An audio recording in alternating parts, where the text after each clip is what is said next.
पुश्तैनी ससुराल में गरीब बहू का पहला बच्चा। खोलो। अरे किसने बंद किया दरवाजा? खोलो। अरे ये तो छोटे मालिक हैं। ये तो लड़खड़ा रहे हैं और इनकी आंखें भी लाल हैं। लगता है इन्होंने बहुत पी ली है। चल अरिया, इन्हें अंदर ले चलते हैं। हाँ चलो, वैसे भी जैसे इनकी हालत है खुद तो अंदर नहीं जा पाएंगे। दोनों नौकर नशे में धुत अनुज को हवेली के अंदर लेकर जाते हैं, जहां पूरा परिवार एक साथ बैठकर शाही खाना खा रहा होता है। तभी अनुज को देखकर उसकी मां घबराते हुए उसके पास आती है। बेटा, तू ठीक तो है ना? आज तूने फिर पी है? हम ठाकुरों के नाम पर तो कलंक बन गया है ये लड़का। हम शौक में शराब पीते हैं और ये पानी की तरह शराब पीता है। पापा जी, दिल टूटा है देवर जी का, इसलिए इन्होंने शराब का सहारा ले लिया है। इसके टूटे दिल के चक्कर में हमारी और इस पुश्तैनी हवेली की इज्जत की तो कोई फिक्र ही नहीं है। अब बस भी कीजिए आपको अपनी इज्जत की पड़ी है। पहले अपने बेटे को तो संभालिए। तभी लीलावती का बड़ा बेटा अरुण और राय सिंह अनुज को संभालते हुए उसके कमरे में ले जाते हैं। राजघराने से जुड़े होने के कारण राय सिंह का परिवार बहुत ही रईस था। साथ ही खानदानी बिजनेस के चलते पूरे शहर में बहुत इज्जत थी। घर में किसी चीज की कोई कमी नहीं थी। लेकिन राय सिंह का छोटा बेटा प्यार में धोखा खाने के बाद शराब के नशे में ही धुत रहा करता था, जिसके चलते लीलावती को उसकी बहुत चिंता रहा करती थी। कल ही पंडित जी से अनुज की कुंडली दिखवाऊंगी। ना जाने कौन सी ग्रह दशा चल रही है जो ये हाल हो गया मेरे बेटे का। माँ, आप ये कुंडली का चक्कर छोड़ो और पंडित से भैया की शादी की बात करो। उनका दिल टूटा है, उनकी जिंदगी में जीवन साथी आएगी तो शायद वो बदल जाए। हाँ माँ जी, तन्वी ठीक कह रही है। अब देवर जी को शराब से दूर उनकी पत्नी ही कर सकती है। लीलावती अपनी बेटी और बहू की बात मानकर अनुज के लिए रिश्ता देखना शुरू कर देती है। इस बीच अनुज कभी भी शराब पीकर घर आता जाता रहता था। एक रोज वो दिन के समय ही शराब पीकर घर लौटता है तो लड़खड़ाते हुए सड़क पर ही गिर पड़ता है। उसे इस हालत में देखकर आसपास के लोग बातें बनाते हैं। हाय हाय, देखो तो कैसे नशे में लुढ़क रहा है सड़क पर।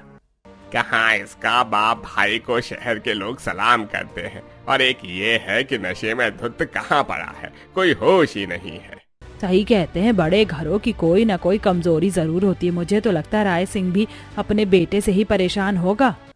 अरे बहन, दुख की बात तो ये है कि इतने बड़े घर में कोई इस शराबी को देखने वाला भी नहीं है क्या? अरे जब अपना सिक्का ही खोटा हो तो कोई क्या कर सकता है। देखो देखो, इतनी पीली के बेचारे नौकरों से भी नहीं संभल रहा है। पड़ोसियों की ये बातें गाड़ी में बैठा राय सिंह सुन रहा था। लीलावती अनुज के लिए किसी समझदार लड़की को चुनना चाहती थी, लेकिन अब तक के सभी रिश्तों में उसे ऐसी बात किसी में भी दिखाई नहीं दी थी।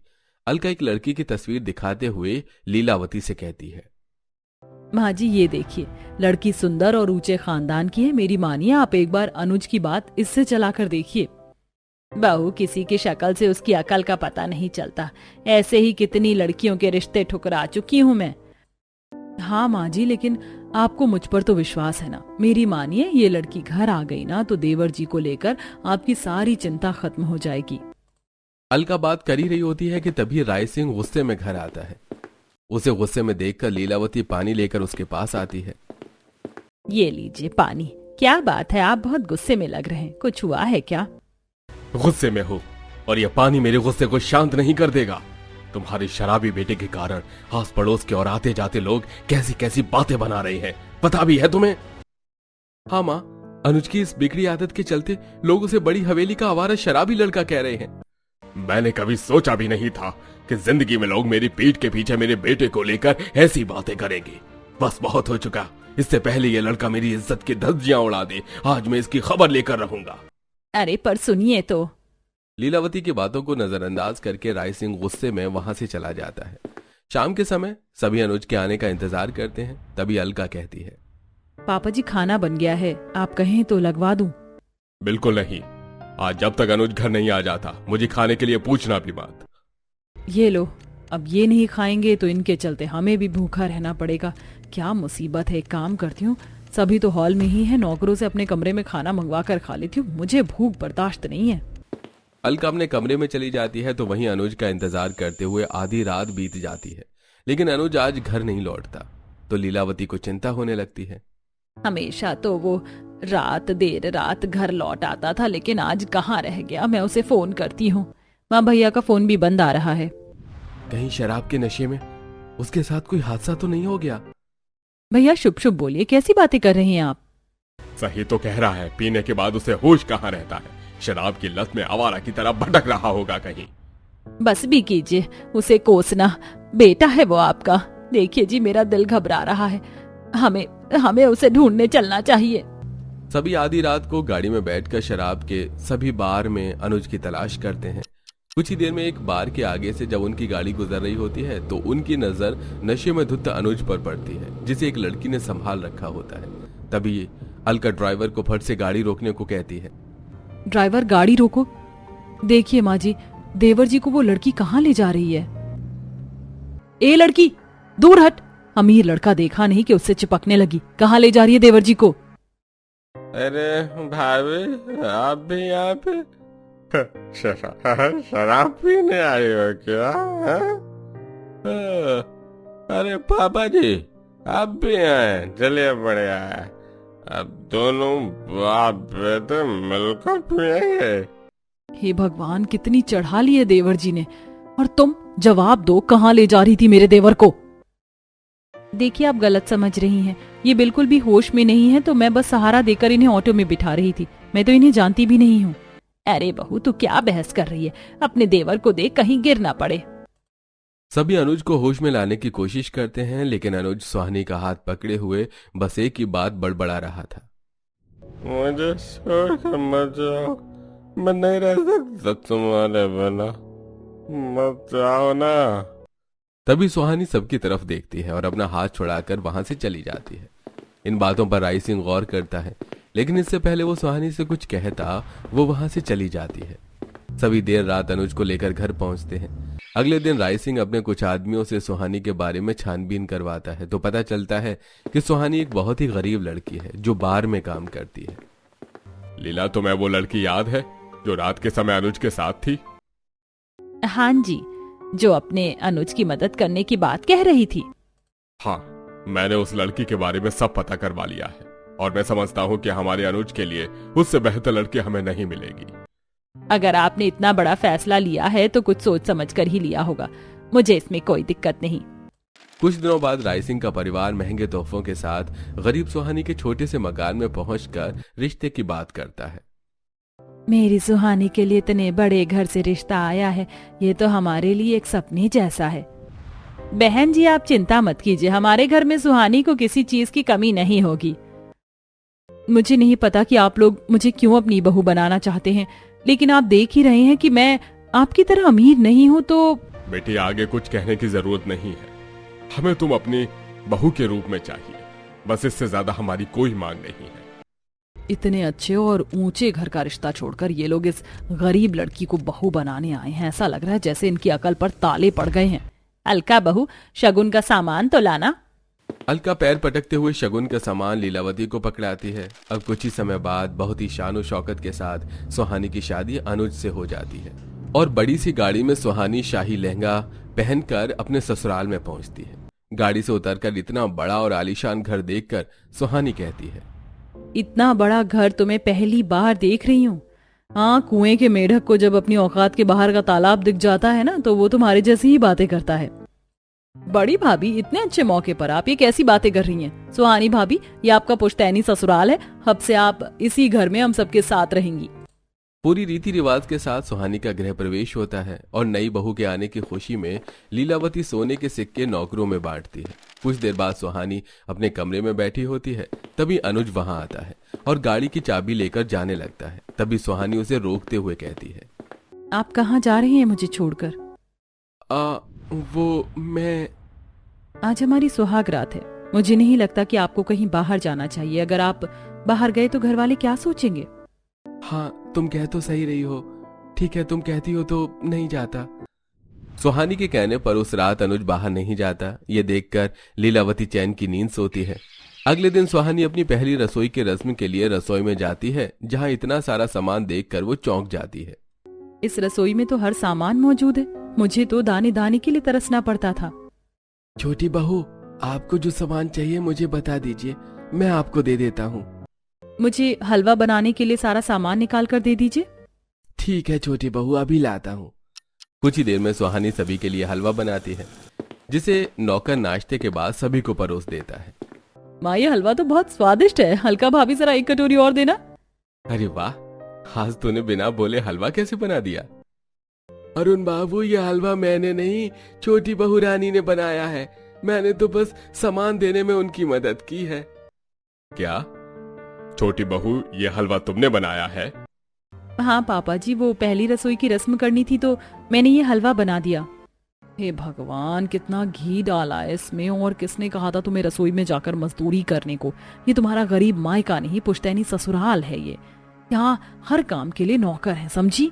अलका बहू, इसमें गुस्सा करने वाली क्या बात है? छोटी बहू ने रस्म ही तो निभाई है। तुम्हें उसे इस रस्म के लिए नेग देना चाहिए, तो तुम उल्टा उसे डांट रही हो। लेकिन माँ जी, नौकरों के घर में रहते हुए इसे रसोई में जाने की क्या जरूरत थी? मुझे पता है ये सब रस्म के नाम पर दिखावा है, आपके सामने अच्छा बनने का। जेठानी जी, ऐसा कुछ भी नहीं है, मैंने ये दिल से बनाया है। बड़ी भाभी, अब बस भी करो, उन्होंने इतने प्यार से हलवा बनाया है, अब इस तरह तो बर्ताव मत करो। सभी घर वालों को सुहानी के लिए बोलता देखकर अलका को बहुत गुस्सा आता है। जहां सभी सुहानी को नेक देने लगते हैं, वहीं अलका गुस्से में वहां से चली जाती है। समय बीतता है। कुछ दिनों बाद अनुज फिर से शराब पी कर आता है, तो सुहानी अनुज को संभालने लगती है। जब संभाल नहीं पाते हो तो आप इतनी पीते ही क्यों हो? देखा माँ जी, आप देवर जी को संभालने के लिए इस गरीब को बहू बनाकर इस घर में लाई थी, लेकिन इसके आने के बाद भी देवर जी में कोई सुधार नहीं आया। बहू, तू अनुज को कमरे में लेकर जा, मैं इसके लिए नींबू पानी भिजवाती हूँ। जी माँ जी। सुहानी अनुज को कमरे में लेकर जाती है, तो नशे में होने के कारण अनुज सो जाता है। आधी रात में जब अनुज की नींद खुलती है तो वो देखता है कि सुहानी अब तक जगी हुई है। अरे, तुम अभी तक जाग क्यों रही हो? आपको तो शराब पीकर नींद आती है, लेकिन आपको नशे में देखकर मेरी नींद उड़ जाती है। आखिर आप क्यों इतना पीते हैं और अब पीना छोड़ क्यों नहीं देते? क्योंकि जो मेरा दिल तोड़ कर गई, मैं उसे नहीं भुला पा रहा हूँ। अनुज जी, जिसने आपका दिल तोड़ा वो अपनी जिंदगी में आगे बढ़ चुकी है, लेकिन उसके चलते शराब पीकर आप अपनी सेहत को खराब और अपने परिवार वालों को दुखी कर रहे हैं। मैं कोशिश कर रहा हूँ, लेकिन वेकिन कुछ नहीं। आपको मेरी कसम है, आज के बाद आप शराब को हाथ भी नहीं लगाएंगे। सुहानी की बातें सुनकर अनुज को अपनी गलती का एहसास होता है और वो उसे गले लगा लेता है। इस तरह एक हफ्ते का समय बीत जाता है और अनुज शराब पीना पूरी तरह छोड़ देता है और घर वालों के साथ पहले की तरह घुल मिल कर रहने लगता है। आप देख रहे हैं ना, बहू के आने के बाद कुछ समय बाद ही अनुज ने शराब पीना छोड़ दिया है। हाँ लीला, जब मैंने पहली बार इस लड़की को देखा था तभी समझ गया था, यही अपने बेटे को सही राह पर ला सकती है। सच में छोटी बहू के कदम इस घर में पड़े हैं, सब अच्छा हो रहा है। मेरी तो भगवान से यही प्रार्थना है कि अब सब ठीक रहे बस।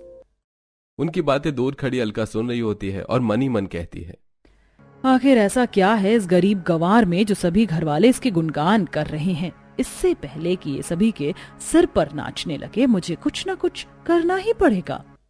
अलका को छोड़कर घर में सभी का बर्ताव सुहानी के साथ बहुत अच्छा था। अलका सुहानी के हर काम में कमियां निकालती, उसे गरीबी का ताना देती। जेठानी जी, आप शॉपिंग करने जा रही हैं, मैं भी चलूं आपके साथ? कोई जरूरत नहीं है मुझसे चिपकने की, समझ आया? आपको मुझसे क्या दिक्कत है? आप हमेशा चिढ़कर क्यों बात करती हैं? क्योंकि तुम जैसी गरीब इस घर की बहू बनने लायक नहीं है। वो तो माँ जी और पापा जी का एहसान मानो कि उन्होंने तुम्हें अनुज के लिए चुना। अलका वहां से चली जाती है। इस तरह 6 महीने का समय बीत जाता है और एक सुबह जब सुहानी सभी के लिए चाय लेकर आ रही होती है तो अचानक ही चक्कर खाकर गिर जाती है, तो सभी घबरा जाते हैं। भगवान, ये अचानक क्या हो गया बहू को? भैया जल्दी से डॉक्टर को कॉल कीजिए। डॉक्टर साहब, ठीक तो है ना सुहानी? ऐसे अचानक बेहोश कैसे हो गई? देखिए, आप लोगों को इनकी सेहत का बहुत ध्यान रखना होगा क्योंकि ये माँ बनने वाली है। डॉक्टर की यह बात सुनते ही सभी के चिंता भरे चेहरों पर खुशी झलकने लगती है और राय सिंह डॉक्टर को गले लगा लेता है। डॉक्टर साहब, आपने ये बात बोलकर मुझे कितनी खुशी दी है, आप नहीं जानते। मैं समझ सकता हूँ, लेकिन आप लोग इनका ध्यान रखिए और घर में नन्हे मेहमान के आने की तैयारी कीजिए। कुछ देर बाद डॉक्टर वहां से चला जाता है और सुहानी को होश आता है तो लीलावती उसकी नजर उतारते हुए कहती है, भगवान तुझे सारी खुशियां दे बहू, तू इस घर को वारिस देने वाली है। आज मैं बहुत खुश हूँ, मतलब मैं बुआ बनने वाली हूँ। अरे वाह, मैं तो सोच कर ही खुश हो रही हूँ। ये मुझसे भी छोटा आने वाला है कोई। जहां सुहानी के गर्भवती होने की खुशखबरी सुनकर सभी खुश थे, वहीं अलका और अरुण एक दूसरे की ओर देखते हैं और अलका रोते हुए वहां से चली जाती है। कुछ ही देर में अरुण उसके पास जाता है। देखो अलका, मैं जानता हूं कि तुम्हें कैसा महसूस हो रहा है, लेकिन आप कुछ नहीं जानते। जिस जगह पर मुझे होना चाहिए था वहाँ ये गरीब सुहानी है।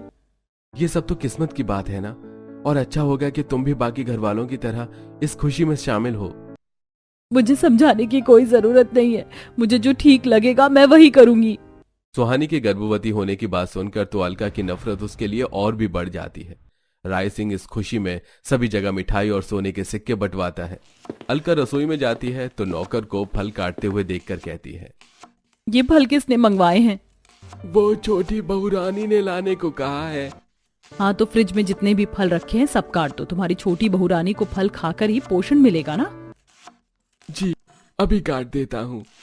अलका के कहने पर नौकर फ्रिज में रखे जितने भी फल होते हैं उन्हें काट कर एक प्लेट में सजा देता है, जिसमें पपीता भी होता है, और जाकर सुहानी के कमरे में रख देता है।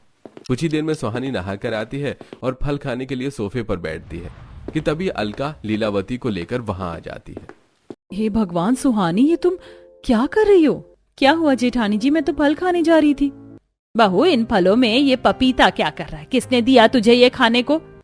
मैंने नौकर को लाने को कहा था, वही रख कर गया होगा। इस नौकर की तो मैं अभी खबर लेती हूँ। माँ जी, आप उसकी खबर क्या लोगी?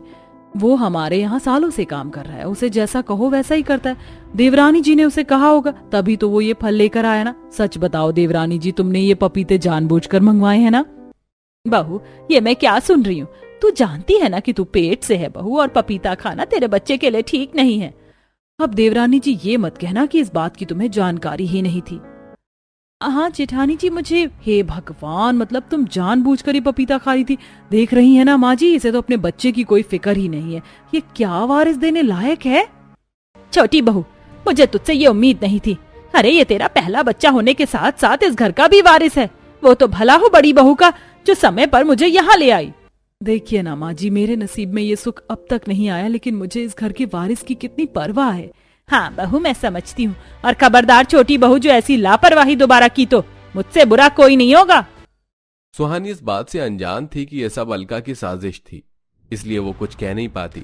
अब बीतते समय के साथ इस तरह की अलका किसी न किसी तरह सुहानी के साथ कुछ ऐसा करती जिससे घर वालों को यकीन हो जाए कि सुहानी इस बच्चे को जन्म नहीं देना चाहती, जिसके चलते सुहानी को सभी के कड़वे बर्ताव का सामना करना पड़ता। एक रोज अलका जानबूझकर सुहानी को भारी बाल्टी उठाने को कहती है। जेठानी जी, मैं ऐसी हालत में ये भारी बाल्टी नहीं उठा सकती। अरे नौटंकी मत करो, ये जरा सी बाल्टी उठाने से कोई फर्क नहीं पड़ जाएगा। बड़ी बहू, ये तुम क्या करवा रही हो छोटी बहू से? वो पापा जी, मैं तो बस। बड़ी बहू, ये जानते हुए भी कि छोटी बहू पेट से है, तुम उसे काम करने के लिए जबरदस्ती कर रही हो। तुम्हें अकल वकल है कि नहीं?